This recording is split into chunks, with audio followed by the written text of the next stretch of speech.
Hey, hey, hey, hey. Oh, yes. Uh, Right on time. Cool, cool, cool. We were having some technical difficulties last week.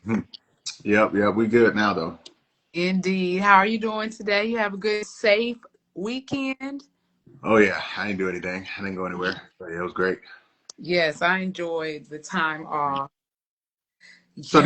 was your shop closed like Saturday, Sunday, today? Well, I went in today. I Ubered though. I didn't drive. And then Saturday, no, I canceled everything. So most of I had all my clients on Friday, and then I had some people on Saturday. But when I woke up, I was like, oh no. So I rearranged and canceled. Get a little customer service. Had chat write me a little, hey, we'll be closed today. We'll Hmm. reschedule you. Sent that as a note. I've been chilling and really like kind of just being really intentional, getting some self-care in, talking to my friends, planning the next couple of months. So it's been a productive time. I love snow days. I watch the Smurfs, so I love it. And You the you said the Smurfs, right? yes, the new movie Okay. Smurfs with Rihanna was Smurfette. Oh yeah, yeah. Voice. So it really got me to thinking about tonight's topic, where we're going to talk about, let me get to my notes, overstimulated nation, why our minds are tired way before our bodies are. So we're back with another 10 toes down, where culture meets health, and we keep it real about things that a lot of people don't talk about. And tonight, my first question to you, Dr. Lanier, is have you ever felt tired but not physically tired? Yes. It's the simple answer Yes, all the time. yes, yes. It's you. I think we always get, sometimes in a rut or a cycle where, we maybe don't take time to smell the roses. We're always doing something. Our mind is always somewhere. And when you kind of get into that cycle, it's hard to break it, and we're all guilty of that. We have work, we have school, we have friends, family, and we're trying to balance all of that. And so, we all get where our minds are tired, and maybe physically we feel fine, we're ready to go out Mhm. there and handle the next day. But I think sometimes we don't realize how tired our minds really are. And, we start to get sluggish. We may not make the right decisions.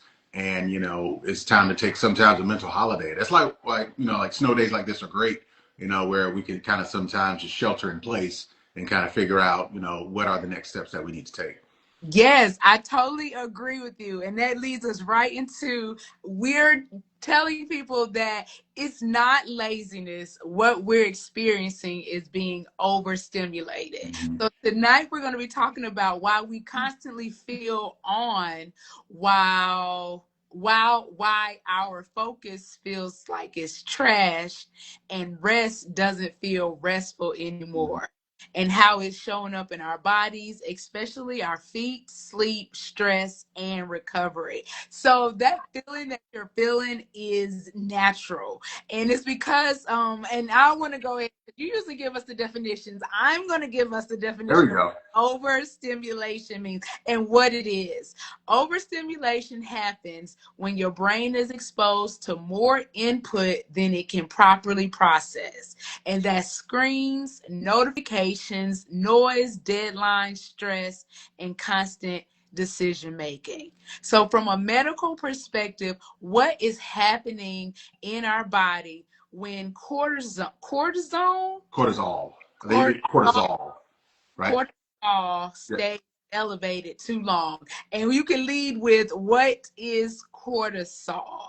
Yeah, so cortisol is basically a hormone that's made by our bodies that Okay. helps us basically with our fight or flight response. So we've all heard of that. So when we are in a situation that we need to, have our senses heightened or more aware, then our body produces a hormone called cortisol. And so we all need it. It's something that, we have to have in our bodies to function appropriately. But like anything else, too much of it can have some deleterious effects. And so I think I remember seeing those commercials where they used to say cortisol was like the belly fat hormone, and that's because it can sometimes, if we have too much of it, can cause us to like store fat too much, and it's usually that belly fat, Mm. that we talk about, and that can be very harmful. So, that's basically what cortisol is. It's that hormone that, it's fight or flight. It gets us ready to move and to go and to do the things that we need to do. Mm-hmm. And so what if I'm a very practical person. So what you're saying is like that excitement that we have or that jolt of energy, we're in a constant state of feeling that way all the time. Not just we're always in a constant state of fight or flight. Exactly. Yeah. Like, so No with everything, yeah, anxiety. everything coming at us, it's like, how Mm-hmm. can we not, like you said, but I'm glad you mentioned, it's not just, in our day and age, we think about screens, we think about, being on our phones all the time, on our iPads or computer screens, but it's anything, like you said, constant decision making. So, it could be just your work and what you do all the time and you having to be that person that makes those, stressful decisions and it's always coming at you. And so it's not just in the form of a screen, it could just be in the form of our everyday lives. So again, people, and I think we've preached on, 10 toes down, it's like take a vacation, get a step away from things. And it's because of this fight or flight, it's because of this overstimulation that we're always just, I got to do something, I got to do something, and all that kind of stuff. Absolutely. So I'm coming with a data drop. So the average adult spends 7 to 8 hours per day on a screen. Mm. Now we know that's phone, television, computer. Yeah, And even the screen that we have in our car, like there is screens all around. sure.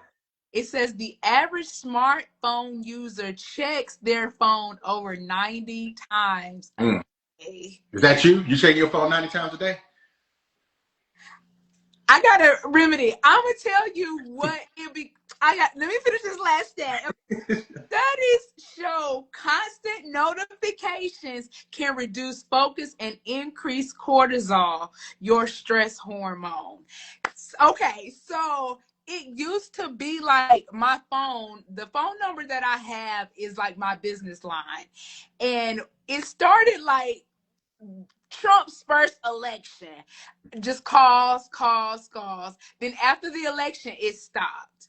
Then just like 2024, 23, 24, it's like you're getting calls all the time, all the time, all the time. And it'd be like silence on the other side. And so it just became overwhelming. Like I hate my cell phone right now. Yeah. Like I literally want to go back to the day when we had a house phone and a rotary. Like Yeah. and like It's I, constant. It's constant. I mean, it's and so now I much. think with this new update from Apple, it when I don't know if you have an iPhone or a Samsung, whatever, but I know with the new Apple update, like when a spam call comes in, now it says, we'll like screen it for you and we'll answer it first. It's not They don't working. do it, It's not but working. it defeats the purpose though. Like it's still a notification. It's still an interruption that's Right. bothering me. And it's like you say, you just wish that you could just shut it off, but you have other phone calls that you have to, You have to get be there. It's it. just, That's why I tell all my clients, please go to the website. And like, if you can eliminate having to call, just get through because a lot of times I'm at a point where I don't have any notifications on my phone. I went to my settings and I cut off all my notifications. My phone goes on do not disturb at 8 o'clock. My friends be like, girl, I'll be like, respect my boundaries, okay? 8 o'clock.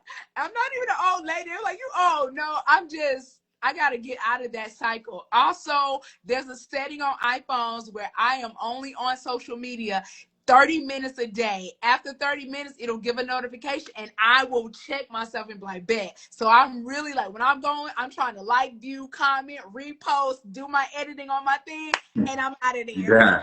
I got 30 minutes, but it helps me with like discipline. It just helps me to, so I cut off all my notifications because of this feeling of always feeling like this. Mm-hmm. You feel like Um, people can connect to you anytime, and it shouldn't be that yeah, way. it With should the social like, media, it's like you're always an open book. Like you are always yeah. available to the outside world, and I commend you on that. That's a good thing to do. Have a hard cutoff, 30 minutes on social Mhm. media after 8 o'clock. I'm done with this, so you can actually reset. So that's some good advice to do. It is, and it is it. it's freed me up to be like, okay, and you don't even miss it. And most 99% of the time, it's a nobody. Like, it's not an emergency. Mm-hmm. Not gonna be life or death. You not gonna miss out on $1,000,000. Like, you not get ready. Like, the client will figure out a way. I mean, a lot of times it's just it doesn't hurt anything. It's like when you leave your phone at home and you like can't wait to get back home. Then you look and like one person called you. Exactly. And it's too, it's just like, I find myself and my phone is right there, even if I don't have anything to do on it. I don't have not a thing to do. It just becomes habit to reach over there and look at it. And so a lot of times just getting the phone, the screen, getting out of the room with the TV, just getting away and Get just it saying, away. I'm not Absolutely. going to do it. Indeed. So these elevated stress hormones in our body that are constantly on, what are they doing to our body? So they're just like we were saying, they're making us in a constant state of fear and flight, and just always wanting to be doing something. And so, but from a physical standpoint as well, they actually can cause like muscle rigidity, you not being able to actually like relax, and getting like cramps. And a lot of people have these aches and pains and tension headaches and things of that nature because we actually can't physically relax because of all of these stress hormones that are building up in our body. And so a lot of times we have all of these, ailments, these aches and pains and migraines and headaches and stomach aches and all of these things, even mental health issues. And a lot of it can be rooted back to this overstimulation that we have. And it's just getting worse, with everything coming about, more screens, more, computer software. And of course, a lot of this stuff is good. A lot of this stuff does help us, but with limits. We have to know, like you were talking about, how to limit the screen time or just people being able to get in contact with us, because it's going to affect our physical health as well as our mental health as well. Absolutely. This physical stress. So, I'm going back to chat. It says when your brain is overwhelmed, your body responds with tight muscles, like you said, poor circulation, inflammation, shallow breathing, and trouble sleeping. And yes, it can show up in your feet. How is all of these things showing up in our feet? So it's almost kind of like what we talked about last week. Remember we were talking about the big word proprioception. And so you remember it, proprioception was us knowing where we are in space. Okay. So yeah, so if we're Vertigo, walking, right? yeah, so if we're walking, when we were talking about the Nike Mind shoes. Yes, yes. So yeah, so when we're walking, proprioception helps us not to trip up, or if there's uneven ground, it helps us to balance ourselves out. And so if we're kind of in this state of overstimulation, have all these stress hormones, those mechanoreceptors we call them, or those nerves don't help us like we need to. And a lot of those nerves and receptors, the highest density are actually in our feet and lower extremities. And so if we have all this overstimulation, our lower extremities, our balance, everything like that can be significantly off. And so while, it doesn't seem like it'll be tied into like lower extremity health, foot health, it actually is very intricately tied into it. That's why a lot of times, if you go to massage therapists, a lot of times they focus on the feet, because you focus on the feet, you stimulate all of those receptors that we have there. They go up to the brain and they help us to relax and to not hold all the tension and the stress.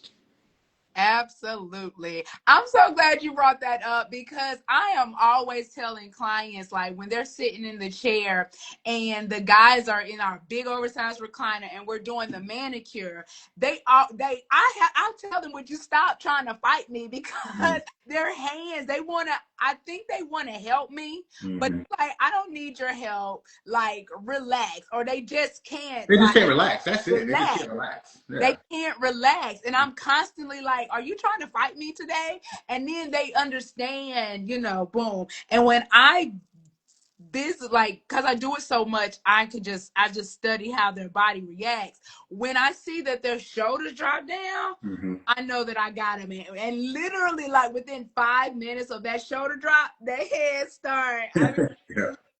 rise and that jerk because they just have not had time to just cut it off. So Mm-hmm. I'm so grateful for my pedicures and the business that we're in, because like a lot of people don't know there is a mighty healing power in your feet when it comes to like massaging and all the nerve endings. And just really, if you don't do anything else, if you take better care of your feet, I feel like your entire quality of life will improve. For sure. I mean, it's just like what you do. That can certainly be a time for men to unplug. You know, you say, hey, once a week, once every other week, I'm going to get my manicure. I'm going to get my pedicure. That'd be a time where I'm not going to have my phone. I'm going to not think about work. I'm not going to think about, you know, when I get home and the kids and my wife and all this stuff I got to do. That's an hour every week that I can just be to myself. And you can relax. You can let those cortisol levels drop, all those stress hormones drop, and you can reset. Because that's what we need to do a lot of the times. It's just reset. You know, it's easier said than done. I wish we could just have, you know how Staples used to have the easy button, that red button you just press? You know, you got one, huh? You're going to get it. There Yes. you go, the easy button. But we need to rename that. We need to put it the reset button, where we can just press it, reset, and we can just get to a place where we're not thinking about all of the you know hectic things that we have in our life.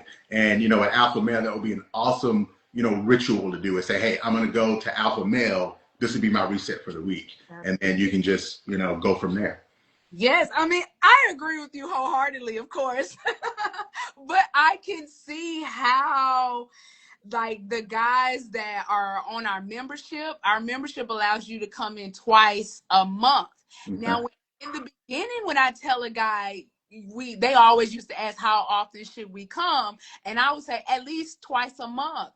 And they would just be like, that would be too much. Like they give me all types of faces. But then in the membership, now that they're coming every 2 weeks, they're like, you know what? This is definitely worth coming in twice Mm-hmm.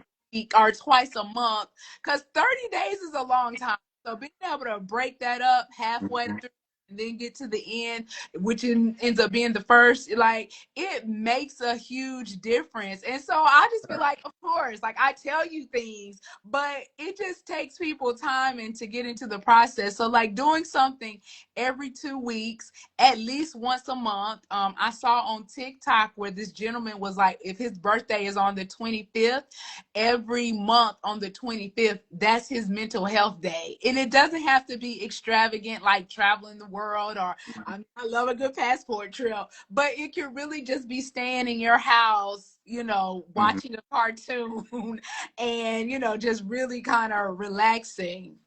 Yeah, and just like even during lunch, if you have a lunch break, you know, if it's nice outside, not like it is here in Charlotte, but if it's nice, you know, take a walk, you know, Yeah. and just unplug again. If you want to bring your phone, maybe bring some like relaxing music. Take a walk for half an hour and just think.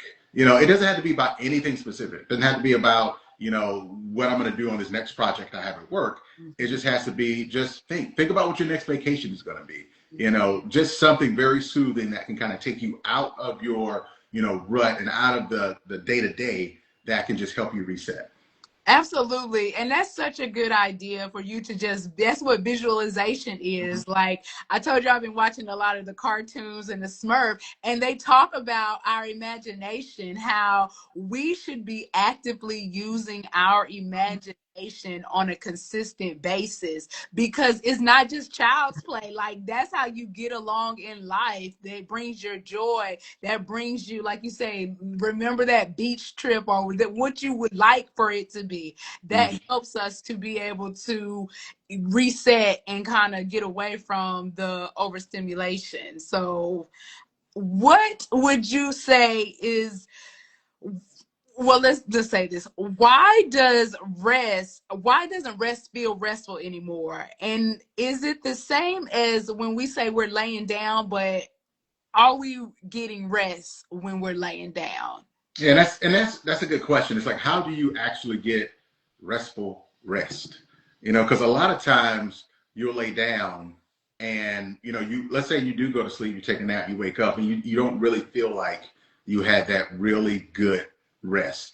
And again, it kind of goes back to setting the mood and setting the tone when you're about to go to bed or about to take a nap or about to get some rest.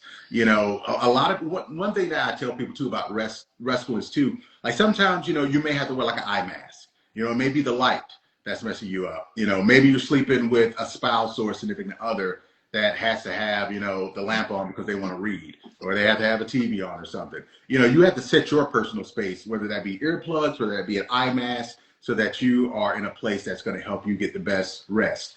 And again, you need to not have screens, and I can be guilty of this because, you like to get in bed, put some Netflix on and then kind of fall asleep with it. But sometimes, by the time, you get in the bed at 9, let's say, you watch an hour of Netflix and then you kind of half going to sleep, and then it's 11 before you actually go to sleep, and then you got to get up at 5 or 6. You're cutting your hours down that you're getting to sleep. You may say you get into bed at 9, but you don't actually go to sleep until 11 or 11:30. And so it would be very good if you could have your bedroom to be that sanctuary where that's where you sleep. And the bed is where you sleep. It's not where you dance or listen to music or watch TV or check your social media. Is where you go to sleep. So it's kind of having those boundaries, I think, that's going to, set you up for a very restful night. Absolutely. I mean, for years, I would never put a television in my bedroom because I just wanted it to be the bedroom to sleep. I have recent, but like literally, I probably have had a television in my room for about 4 years. And I would say like this last year, I have started to cut it on. But I totally I do want to get rid of it because like you said, the screen, the scrolling, answering emails while you're in bed, it is causing our nervous system to stay powered up and not powered down. And here's another data drop. Nearly 1 in 3 adults report poor sleeping quality. Blue light exposure late at night disrupts melatonin production, and mental fatigue can exist even when physical activity is low. So, Dr. Dictionary, tell us what melatonin is. I hear this word all the time, and then I'm like, melanin, like, black and brown people? No, it's a substance our body makes that helps our body kind of quiet down and rest and get a restful night's sleep. So you can get melatonin, by pill form as well. A lot of people get melatonin over the counter. Some doctors will prescribe melatonin to some people to try to help with their sleep. Melatonin is a more, instead of taking like a sleeping pill, like an Ambien or something, some people will get prescribed melatonin as a more natural way to try to help their bodies relax and to slow down to try to get a more restful night's sleep. Now, what is melatonin in the form of? Is it an oil? Is it like usually a pill? Usually a pill. Okay. So if you take it exogenously, yeah, it's usually a pill that most people take. Okay. You might could get melatonin drops though, but I'm more familiar with the pill. As a pill. Okay. Mm-hmm. And can we enter CBD into the chat? Like, is that have an ingredient of melatonin, or it gives you the effects of it? Well, it's different. Like CBD, it is more of a nervous system depressant, but it doesn't work quite the same way as melatonin does. But we should do a thing on CBD. You keep coming with it. You picking up what I'm putting down. I am. Absolutely. So here is what you all been waiting for. Trapper Truth. Yes. Through the trap. Yeah. I love this segment, and I have some good things I would like to talk to you about. So, for those of you who don't know, Trapper Truth is our little segment where we give Dr. Lanier some facts, false, or whatever the case may be, from TikTok or whatever, and he just gives us either it's a trap or it's truth. All right. Good one. Does background noise like the TV and podcasts and music, like you said, does that help the brain relax? Trap or truth? Generally trap. Again, we want our brains to not focus. We don't want our brains to be stimulated on other things. And so in general, it actually stimulates us. Now, I know a lot of people like white noise and kind of the ocean, and that's fine. That can be more relaxing. But generally, if it's something that's more stimulating, a TV on in the background, music, that's gonna be more difficult for us to relax and fall asleep. Okay. Trap or truth? Pushing through fatigue builds mental toughness. No, now you know that's gonna be a trap. You need to sit your tail down. No, we a part of the team, no sleep, Yeah, grind till you die situation. yeah. Like, You gotta rest, even if like you saying, grinding and hustling and trying to make that paper and trying to move up in life and all that kind of stuff. And that's all good. No one's telling you not to work hard because you need to work hard. But at the same time, you have to rest as well. You got to free your mind because if you're trying to just push through fatigue, you're not going to be your best self, and so you're not going to be able to excel and to be at that level that you want to be as quickly as you want to get there. So you gotta slow down, you gotta rest, and then you get back into it. okay, I love what you're saying there. Trap or truth? Deep breathing only helps in the moment. It does not change long-term stress. Now you gotta deep breathe. That's false. I think trap. Now you gotta deep breathe for sure. Meditation, and again, all deep breathing, meditating, closing your eyes, all of that slows your brain down. It slows your breathing down. It makes you more, what we always say on 10 toes, intentional about things. And so you always want to deep breathe. It's not a short-term fix. It's something that you should be doing all the time. So deep breathe. Deep breathe. Yes. So let's be an example and we all take a deep breath. Woosah. Absolutely. And one last trap or truth. Silence makes people more anxious than relaxed. I'm gonna say I'm gonna say trap, but I can kind of see how total silence can kind of mess with people, especially if you're used to being stimulated all the time. You're used to noise everywhere. Then silence is going to freak you out probably. But I think that's the first time maybe that you're in silence. I think if you practice that and get used to it, I think you will see that it's going to eventually help you out and bring you more mental clarity. So I'm going to say trap, that silence is a good thing and it's going to help you out in the long run. I agree. Even with like this week or this snow days have really exposed, like, even when I was watching Netflix, it was just like all the content had something to do with like crime, murder, investigation. It was Mm-hmm. just so dark, like the whole everything on Netflix and all the top tens, it had something to do with murder, crime, somebody was getting raped or unalived and all the things. Mm-hmm. And that's what pushed me to be able to start looking at cartoons, because I'm in a season right now where I want to guard my heart. And I feel like all those stimulations, you also, like, we're overstimulated, but if we are going to be overstimulated, we have to be able to like clean through the trash and make sure that it's as positive and uplifting, because that negative energy can definitely overstimulate you and it could just be harmful for you visualizing and manifesting. No doubt, no doubt. Like you say, I like what you're saying, put positive things in front of you. If you're going to be stimulated, try to make it positive, something that's going to improve your life, something that's going to build a skill, take you to the next level. Should be positive things for sure. Absolutely. And so that's it for tonight. That was a really good conversation about That's a being. wrap. That's it. Yeah, for Yeah. sure. So for all of you that are watching, I don't want you to feel like you're lazy or you're broken. Majority of the issue is that we're just overstimulated, and rest is no longer a luxury, but it is about being intentional and it's about maintenance. It's about maintenance. I mean, I think there's a stat out there that you'll get more done when you rest versus if you feel like you always got to be on. Mm-hmm. Got to So get off the hamster wheel. get off the hamster wheel. So self-care is not soft, it is a strategy. So stay grounded, stay intentional, and always stay 10 toes down. No doubt. That's it. You all have a good evening. All right. See you guys later. Thank Peace. you.